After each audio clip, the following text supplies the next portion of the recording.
সুপ্রিয় সুধী দর্শকবিন্দু, আজ 11ই অক্টোবর 2025।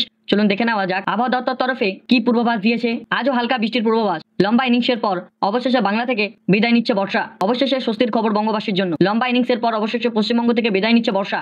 আলিপুর আবহাওয়া দপ্তরের খবর অনুযায়ী চলতি সপ্তাহের শেষের রাজ্য থেকে আনুষ্ঠানিকভাবে বর্ষা ইতি, যা সাধারণ মানুষকে স্বস্তি দেবে। কারণ বর্ষার এই লম্বা ইনিংসে ক্ষয়ক্ষতি হয়েছে অনেকের, তাই এই দুর্যোগ থেকে মুক্তি পেতে চান সকলে। উত্তরবঙ্গে ভারী বৃষ্টি আর কোনো সম্ভাবনা নেই। আলিপুর আবহাওয়া দপ্তরের মতে দার্জিলিং, জলপাইগুড়ি, কোচবিহার, মালদহ সহ উত্তরবঙ্গে 8 জেলায় বর্ষা কার্যত বিদায় নিয়েছে। শনিবার পর্যন্ত কিছু জায়গায় সামান্য বজ্রপাত সহ বৃষ্টির পূর্বাভাস দিয়েছে, তবে তীব্র বর্ষণের আশঙ্কা কোনো জায়গায় নেই। আকাশ ধীরে ধীরে পরিষ্কার হবে, বাতাসে জলীয় বাষ্পের পরিমাণ কমবে। রবিবারের পর থেকে রাজ্য জুড়ে আবহাওয়া পরিবর্তন আরও স্পষ্ট হবে। উত্তরের পাশাপাশি দক্ষিণবঙ্গে কমবে আর্দ্রতা, তাপমাত্রা বাড়লেও বৃষ্টির সম্ভাবনা কমবে। ফলে আগামী সপ্তাহে পশ্চিমবঙ্গে সূক্ষ্ম ও স্বচ্ছ আবহাওয়ার সম্ভাবনা প্রবল।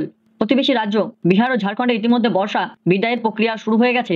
শনিবার থেকে সেসব অঞ্চল আবহাওয়া থাকবে, সেই সব অঞ্চলে শুষ্ক আবহাওয়া থাকবে। উড়িষ্যা ও পশ্চিমবঙ্গে বর্ষা বিদায়ের আরও কিছুটা সময় লাগবে বলে জানিয়েছে আবহাওয়া দপ্তর। সামগ্রিকভাবে রাজ্যে ধীরে ধীরে বর্ষার প্রভাব কাটিয়ে সূক্ষ্ম আবহাওয়ার দিকে এগোচ্ছে। এই পরিবর্তনে কৃষিকাজ, উৎসব ও দৈনন্দিনের জীবনযাত্রা ওপর ইতিবাচক প্রভাব ফেলবে বলেই মনে করছে আবহাওয়াবিদরা।